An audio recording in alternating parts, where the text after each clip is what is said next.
Hello, welcome to Burning Waters of the Moon Tarot. My name is Desiree, and this video is a tarot reading for the energy of Ophiuchus. Now, I've done about 3 videos for the energy of Ophiuchus, and I'm going to keep with my little intro that I'm doing, just because the Ophiuchus, the sign, the constellation, is not widely known, and I just want to get the message out there about Ophiuchus, and you can decide whether or not this is something that you would like to work with or incorporate in your belief system or whatever.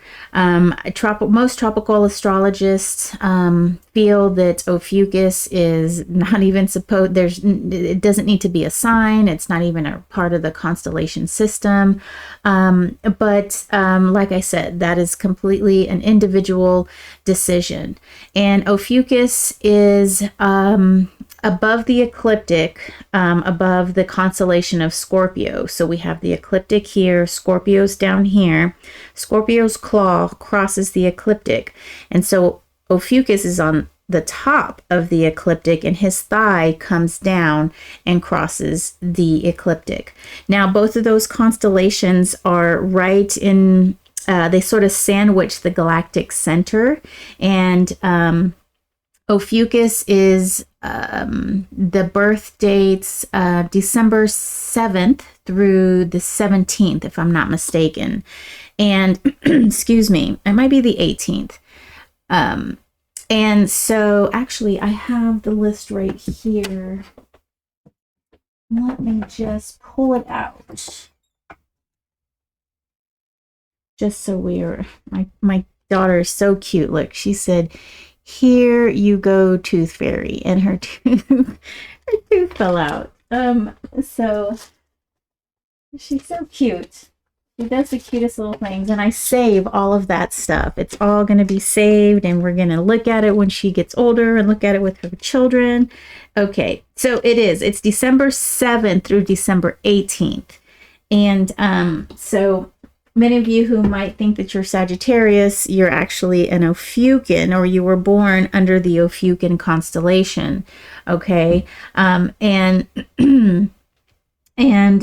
what was my other point? Oh, I was going to talk a little bit about Ophiuchus. So Ophiuchus is in mythology as a healer. So basically he died and then he was rebirthed. The gods gave him a position in the sky, or as someone who was able to overcome obstacles, to heal themselves, and to become something greater. And so that basically is what Ophiuchus means. Some astrologers, sidereal astrologists, will read Ophiuchus and Scorpio together because they're so close, and it can also be thought of as starting out as Scorpio, working with that energy of the poison and using the poison as a method of healing, and then transforming into this Ophiuchus, this Ophiuchian energy, the healer. And so Ophiuchus is ruled by Chiron, and that's the gist of it. Okay. And so it's up to you whether or not you want to use Ophiuchus, but I'm just putting the information out there. I myself have Mars and Neptune in Ophiuchus. Okay, so we can go ahead and get started with the reading. I'm going to use 3 decks. I'm using this Tattoo Tarot by Megamundin. This is the African Tarot by Victoria Iva. And here I have an oracle deck called the Talisman Oracle by Nora Baskaleva. And so I usually draw an oracle card at the end, but this series I'm going to draw the oracle card first. All right. Okay. And as far as finding a birth chart with that shows Ophiuchus, I cannot really find a system. Actually, I did find one. I haven't put it in my my links yet, but I should start putting that in there. But if you just type in sidereal, I think even Vedic astrologers use it. But the siderealists, they use different size constellation. They used it based on the actual sky. So for instance, Virgo is a huge physical constellation, where Ophiuchus is really tiny. So it'll show it on the zodiacal wheel as Virgo being big and then Ophiuchus being really small. Oh, Scorpio is a small one as well. So, so you're just going to have to do a little bit of research until I can get that link provided in my descriptions. Okay, so I'm going to put this here, and our card is Finding Love. Now this deck is really beautiful. I love this monochromatic coloring. She includes sigils, which is right in the center of these two seahorses. And the idea behind this deck is to meditate or focus on bringing the energy of this card into your life. So, so I'll put this up one more time and I'll hold it here for a second, just in case you want to use this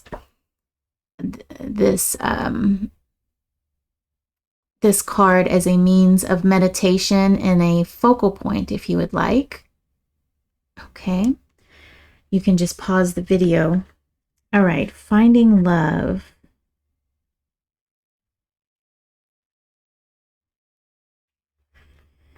A pure conscious connection is awaiting you. Oh, this card doesn't always represent instant chemistry in an intimate relationship.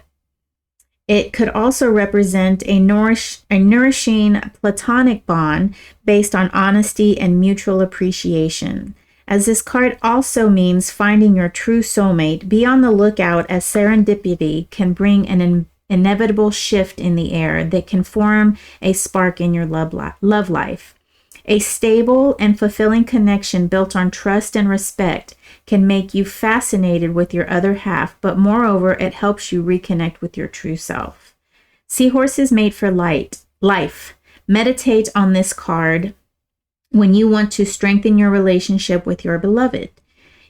If you are single, you can also use this card to find a companion who understands and encourages you. Be cautious not to use this card for a relationship that ignites a fire that burns everything in its way. True love does not make you second guess your honesty, loyalty, or your self-worth. Believe in the magic because it is here for you. And the mantra for this card is, I embody love.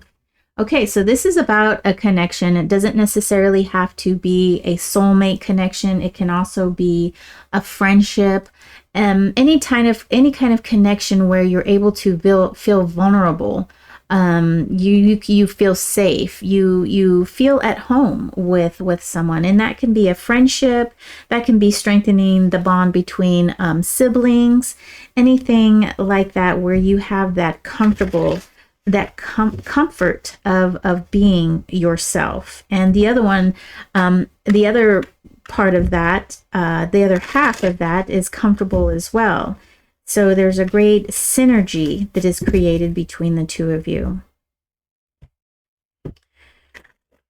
Art is just so pretty. I mean, I just love it. I love the artwork in this deck.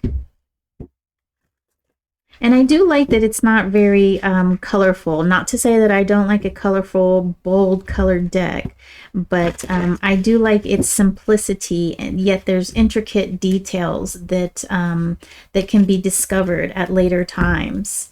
And I really like that about art. In fact, one of the reasons why I collect art is to have these, or collect decks, I should say, is to have 78 pieces of art in a box that I can look at any time. All right, Ophiuchus, let's see what we have, what the tarot has for you. Three of Swords, very interesting. Justice, and 10 of Cups. Wow.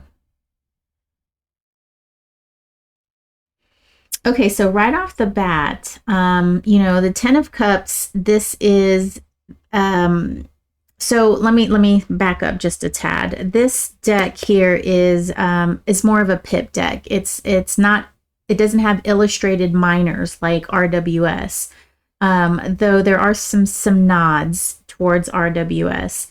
Let me show you this Three of Swords. So it doesn't have that typical heart being thrice stabbed, but it does have this spider, and that can be viewed in many different ways. The spider doesn't, to me, the spider is a great weaver. You know, a spider is a protector. A spider is also very vigilant, but on the flip side of that, the spider can like suck you dry, right? And it could also mean something that is unattended, where that's where spiders usually like to live, in places where they won't necessarily be disturbed. And this card, this suit, the air suit, deals with the mind, right? So I kind of get the feeling that there is something in your mind, something, so you have an idea of who you would like to increase this relationship with. You would like to pretty much find a partner to explore a new world with. We do have this Justice card here, in which we're going to have to dig a little bit deeper into the meaning of this as it relates to your reading. But I would like to say that Justice is balance. There's a duality to Justice, right? The scales, like I said, have to be balanced. So there's an energy of reciprocity in the Justice card, okay? So, and it doesn't necessarily mean that something is unfair or unjust, or something needs to be put right, or something, you know, it also has that duality sense to it. So let us see what the African Tarot has to say. And tens, so when I read using numerology as opposed to the meanings of RWS, tens for me is a card or a situation, an energy of going through 1 through 9, and then sort of leveling up, going to the next plane, next level, with all of the experience that you've had, all of the wisdom that you've gained, and now you can experience this situation in a whole new way because you've had the experience, you know a little bit more. And with all of that brings clarity, and with clarity brings happiness. So I do see that there is some kind of leveling up that is going to happen. Perhaps you're in search of finding someone to level up with. So let us pull some cards here. All right, Ophiuchus. So we've got the Page of Wands, Fire, Earth of Fire, Wheel of Fortune in reverse, Major Arcana, Knight of Cups, we've got Fire of Water, Five of Discs in reverse, Queen of Wands in reverse, Water of Fire. I like these cards to touch.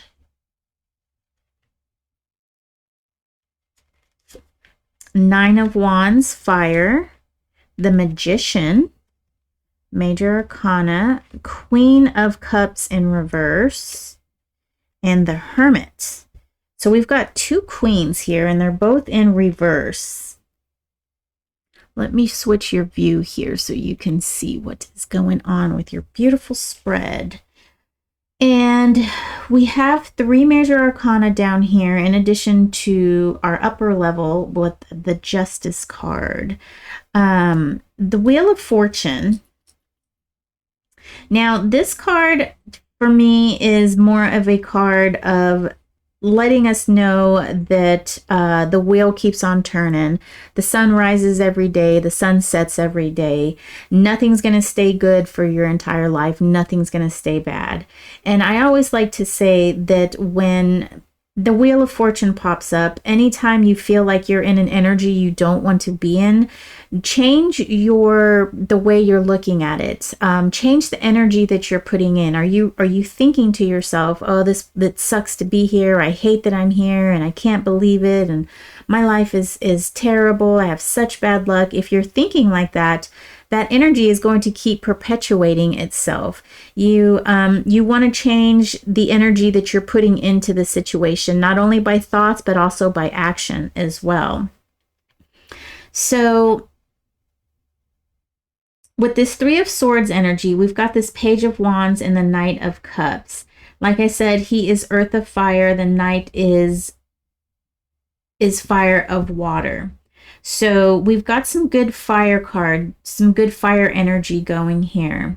And what I think is great is that it's looking like you're kind of, you're thinking of possibly starting a new relationship, right? You're thinking of maybe letting this person know, or doing things to ignite coupledom, okay? To change this relationship, to take it to the next level, I guess you could say. And so you're thinking about it. However, the Page of Wands here is he's really curious. He's very curious as to what's going on. And the Knight of Cups, now he's actionary. He wants to get in there, and he acts on how he wants to.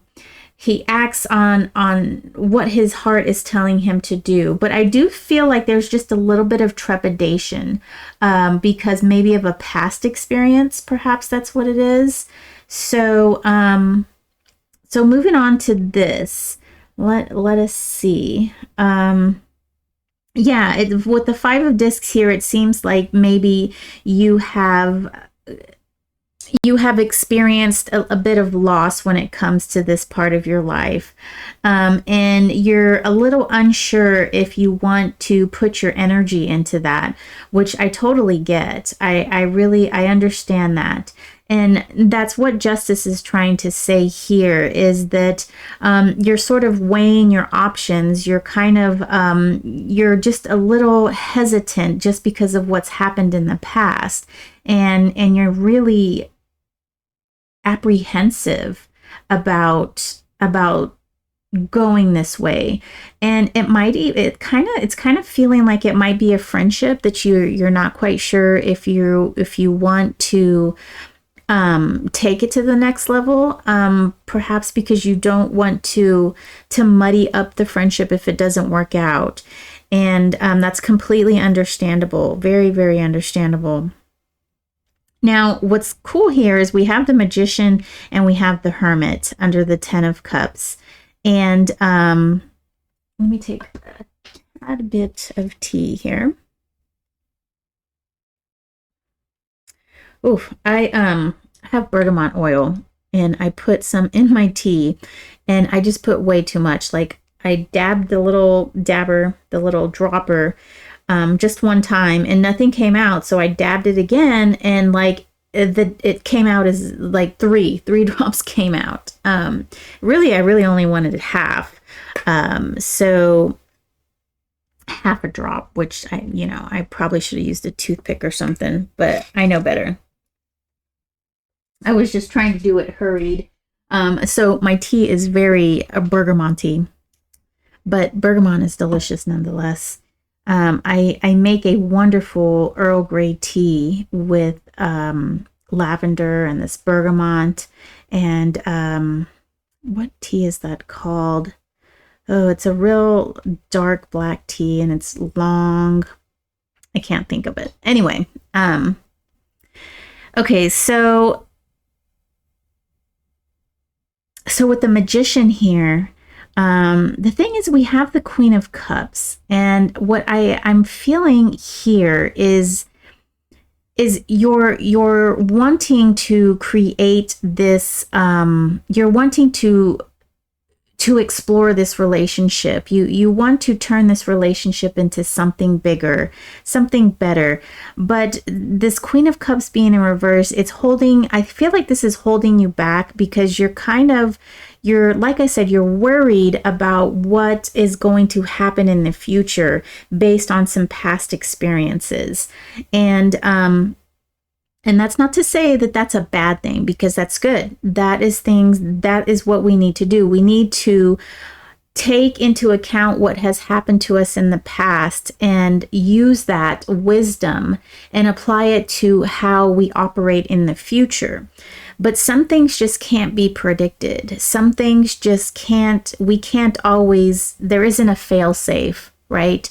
There are certain things that we have to sort of jump in, as opposed to just going in toe by toe. We kind of have to take a risk a little bit here. And with the Hermit card down below, I feel like you just need to do a little bit more thinking to get comfortable with this situation. I feel like you need to do a little bit more soul searching, and I think that'll make you a little bit more comfortable. Maybe going for this love and expressing this love that you have.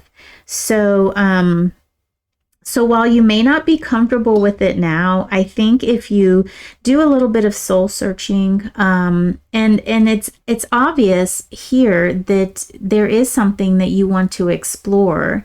It's on your mind, right? And but you're just, like I said, you're just not quite comfortable with it because of some past experiences. And if you maybe sit with it a little bit longer, and try to, I don't know, test the waters out a little bit more, maybe you'll feel a little bit more comfortable. But like I said, a minute ago, is some things you're just going to have to take a risk, and there's just no fail safe in life. And if we always do things in a manner where we do everything where we're protecting ourselves and we don't get hurt and we do the safe thing, then we miss out on a whole lot. And reason being is because we can't predict the future. We can't tell what's going to happen. I mean, there's just so many things that can happen. So I think from what this reading is showing me, is you are looking to find a relationship. You are looking to create this wonderful magic. You're looking to manifest this 10 of Cups in which you can be happy. But you're just a little apprehensive at the moment. And the answer to that is just sit with it a little bit longer. There's no need to rush in. I know sometimes we feel like we just need to get in there and take care of everything right away, get it all tied up and nice and neat. But unfortunately, it just doesn't always work out that way. And if you kind of push something outside of your comfort zone, when you're not exactly ready, it can put you into a situation where you can't fully express yourself because you're not in that mind, that proper mindset to be vulnerable with someone. And when you're ready to be vulnerable with someone, you'll be able to take that risk and you'll be able to put your heart out there. And I do really feel like in instances when we're finding love is that we have to take that risk. We have to take that risk of being vulnerable, because if we can't be vulnerable in the beginning, we're going to have to learn to be vulnerable further into the relationship, because that's how the relationship is going to grow. And that's what makes certain relationships more deeper than other relationships, is because we have the ability to express our vulnerability. We are comfortable enough and trusting enough of that relationship, that person, that energy, where we can express that. And not all relationships call for that type of vulnerability, that type of openness. And that's what makes finding a soulmate or a best friend, that's what makes them special. And that's what sets them apart from an acquaintance, someone you see once every, 3 months or whatever. So, so that's what I have for you, Ophiuchus. Maybe just work on being a little bit more vulnerable. Just sit with it a little bit longer before you actually pull the trigger. But I do see that that is something that you want, and don't wait too long, because good people get snatched up really quickly. So but like I said, don't rush into it, because you don't want to be in that situation where you can't fully express your love to that person. That's not only doing a disservice to you, but it's also a disservice to them. So, and being vulnerable is one of the hardest things to do. One of the hardest things. Well, for me, at least. Okay, that's what I have for you. Thank you so much for your time, and I will see you next video. Take care.